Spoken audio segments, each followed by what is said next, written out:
My, at the time, fiancé cornered me in the church with a pastor and his wife and told me that he wanted to be a pastor and he wanted to marry me. But in order for him to do that, I would have to stop traveling. So I would have to leave World Ventures. I explained to the pastor and his wife, I said, look, I said, this is not a conversation I feel we should have here in front of you guys. And I told Ralph, look, I'm gonna head out and I'm gonna head home. You can either join me or meet me there later. And he came, followed me. We got in the car and we headed out. On the way to the house, I asked him, I said, why didn't you tell me about this a while back? I thought, when we met through because of World Ventures. You know my vision, you know my dream. Why didn't you tell me this? And our agreement had been that I would back him in his religion as long as he would support me in my vision and my dream. And his response was, I really didn't think that you would still be in World Ventures. I really thought it was a short-lived thing, so I didn't expect you to still be in it.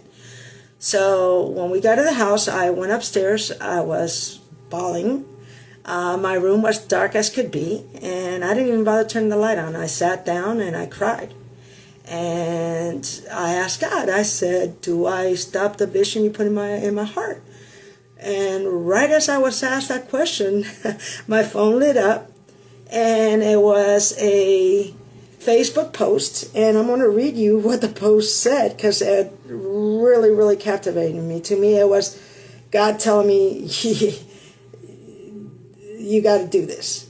So the poem was, don't quit. When things go wrong, as they sometimes will, when the road you're treading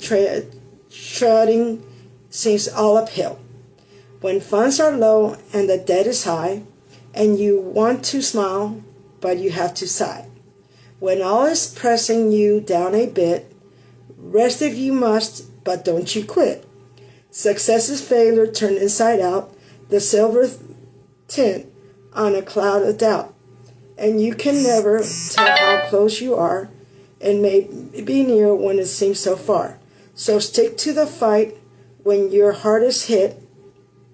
It's when things go wrong that you must not quit. I saw this and immediately I went downstairs and I said, Ralph, I said, baby, I used to ask God if I should quit my vision, to stay with you. And this is what he responded. And I showed him. I said, you're asking me to pick between you and God. Sweetheart, he wins. And he said, okay. And we left it there. And a month later, he moved out. So, I was left with all the bills. I was left with everything. And at a moment that I was hardest hit. But God shows up every way in everything you do, and when you stay true to Him, He always shows up.